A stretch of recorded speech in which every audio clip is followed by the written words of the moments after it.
Kemudian strategi saya gitu ya, strategi yang saya pernah terapkan dan saya tetap terapkan, setiap pencapaian goal saya yang kecil-kecil, saya kasih reward, penghargaan. Contoh lah, dulu saya suka makan durian gitu ya. Saya puasa durian, padahal saya ada uang untuk beli durian, tapi saya nggak beli durian itu. Karena saya mau latih disiplin saya, dan saya mau kasih reward kepada pencapaian saya. Jadi rewardnya apa? Apabila saya mencapai. Nah, akhirnya saya akan memotivasi saya untuk mencapainya kan. Dan pada saat capai, yes, saya makan durian. Nah, ini contoh sederhana seperti ini. Anda mungkin bisa yang berbeda-beda gitu kan. Sekarang kita lihat bedanya apa ya pada saat kita set goal dengan tidak set goal. Wow, perbedaannya signifikan banget. Kenapa begitu? Karena kalau kita ada goal, bangun pagi itu bergairah gitu. Hari ini kita langsung buka agenda, oh ini kerjakan ini, kerjakan ini, sesuai dengan goal kita. Nah, pada saat agendanya jelas, itu energinya beda dan kita lebih fokus. Dan kemudian belajar disiplin tadi, kemudian belajar komitmen. Jadi ternyata hanya satu kebiasaan goal ini bisa memberi dampak aspek-aspek saya yang lain. Dan ini adalah satu latihan yang luar biasa. Tapi menariknya lagi, pada saat kita mencapai satu goal, itu mencapai namanya momentum. Nah, momentum itu terus naik, akan membawa kita ini grow gitu, bertumbuh, tambah bersemangat, tanpa kita sadari bahwa kita sudah bertumbuh dari level 1, kemudian meningkat ke level 3, 4, 5, dan seterusnya. Ini momentum ini akan terus grow kalau kita punya goal tadi kan.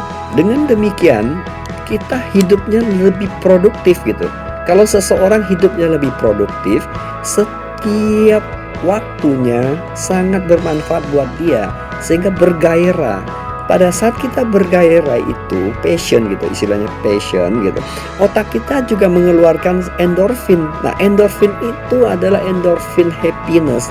Karena tadi kan reward. Walaupun ada tantangan yang kita lewat, nggak jadi masalah lagi. Nanti saya akan ilustrasikan bagaimana dengan pemain bola gitu ya. Kita lihat pada saat itulah kita apa yang terjadi. Endorfin ini membuat kita awet muda. So, bukankah sangat bagus membuat goal itu? Ya, pada saat ini saya akan mengilustrasikan bagaimana seandainya kita nggak punya goal gitu, nggak punya tujuan. Ilustrasinya seperti ini. Kita lagi nonton nih misalnya orang main sepak bola, tapi tanpa gawang. Di tim A dan tim B itu nggak ada gawangnya, nggak ada penjaga golnya. Orang itu kejar satu bola, kan kayak orang gila gitu kan. Lari-lari 90 menit katakan seperti itu, dan tidak ada golnya, tidak ada gawangnya. Dan saya rasa mereka juga lama-lama juga sadar ngapainnya kita apa sih gitu kan. Tanpa disadari dalam hidup kita seperti itu kadang-kadang ya. Saya bilang kadang-kadang karena kadang saya ada hal tertentu juga saya nggak set goal gitu. Dan itu terjadi pada siapapun, saya sangat yakin nggak mungkin kita sempurna. Nah, apalagi sama sekali tidak buat goal itu. Mungkin pada saat ini setelah dengar ini ada saatnya mulai gitu.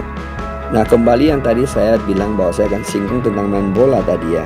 Nah, pemain bola ini kan punya goal, makanya punya gawang. Tujuannya adalah mencetak bola masuk ke gawang itu. Itu adalah goal pemain sepak bola di seluruh dunia, itu sepakat kan. Nah, ilustrasinya misalkanlah sekarang kejuaraan dunia gitu ya. Tentu berseleksi itu kan sudah ada proses pertandingan sebelumnya gitu kan. Sebelumnya juga pasti juga ada pelatih, ada pemain dan dilatih. Proses latihan, kemudian bertanding, latihan, bertanding, latihan. Artinya latihan itu kan belajar. Jadi dalam hidup itu memang ada belajarnya gitu. Belajar dan bertanding kan. Lihat pada saat mereka bertanding, katakanlah sekarang sudah masuk ke final kejuaraan dunia lah. Dalam pertandingan final kejuaraan dunia kan juga ada babak penyisihan, nanti ada babak 8 besar, semifinal, dan kemudian grand final. Katakanlah ilustrasinya adalah tim juara dunia waktu itulah. Perhatikan waktu babak penyisihan, mereka benar-benar berjuang habis-habisan. Pemainnya jatuh bangun, kadang-kadang pelatihnya bisa di samping lapangan bisa tunjuk-tunjuk, teriak-teriak begitu. Pelatihnya juga fokus, sang pemainnya juga fokus. Di situ kita lihat kenapa kan pelatihnya fokus, karena dia hampir tidak pernah duduk duduk di kursi cadangan situ. Ada pelatih yang antusias, mereka berdiri memberi petunjuk arahan pada pemainnya. Nah, kita lihat di situ namanya fokus gitu. Misalnya grand final gitu, tim A gitu, golnya cuma satu. Pokoknya kita cetak 1-0 cukup, kita sudah juara dunia. 1-0.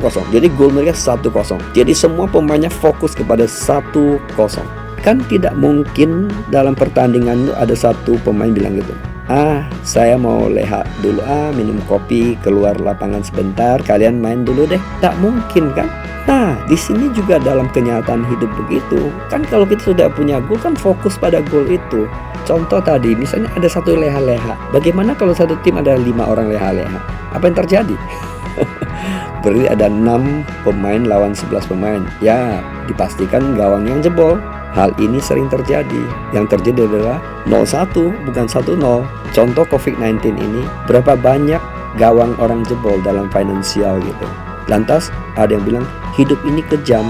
Sebenarnya bukan hidup ini kejam. Yang ada adalah kita kurang berantisipasi. Seandainya kalau kita antisipasi, nggak masalah. Karena ternyata juga persentasi orang yang tidak ada masalah dengan COVID-19-nya juga ada. Nah, kenapa bisa begitu? Pernahkah ini pertanyaan muncul di benak kita? Nah, kembali lagi dengan tim A tadi ya, benar-benar sudah punya goal untuk mencetak 1 gol gitu ya. Dalam pertandingan itu kadang-kadang kita lihat keras banget, pemainnya jatuh bangun, serang lagi jatuh bangun, sering luka-luka gitu ya. Kadang mesti cedera, kadang mesti kesakitan, tapi setelah itu bangkit lagi, main lagi. Dan kadang-kadang pun sempat ditandu keluar lapangan oleh tim dokter datang periksa dan disemprot obat tertentu. Setelah itu mereka kembali ke lapangan, bertanding lagi dan terus menyerang. Gol!